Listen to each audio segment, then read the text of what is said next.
আসসালামু আলাইকুম বন্ধুরা, কেমন আছো সবাই? আশা করি ভালো আছো। বন্ধুরা, তোমাদেরকে একটা টপিক নিয়ে আজকে কথা বলবো। যারা ইন্টারনেটের ব্যবসার সাথে জড়িত বা বিজনেস করেন, তারা কিভাবে আপনাদের ব্যান্ডউইথ, আইআইজি, এফএনএ, জিজিসি কিভাবে বিলিং চেক করবেন, আপনাদের ব্যান্ডউইথ কত ওঠে, কি আসল বিষয়, তাহলে আপনারা দেখতে পারবেন। আমার ভিডিওটা ফলো করেন, আমি দেখিয়ে দিচ্ছি কিভাবে ব্যান্ডউইথ কোনটা কত ওঠে। ঠিক আছে, সাথেই থাকুন।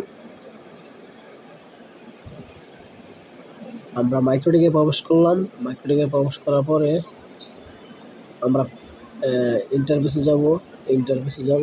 এখন দেখেন, ইন্টারফেস থেকে নিচে আছে বিলিং। আমরা বিলিংয়ে যাব। বন্ধুরা, নেটওয়ার্কে একটু প্রবলেম করতেছে, একটু অপেক্ষা করেন। দেখেন, সরি বন্ধুরা, আমার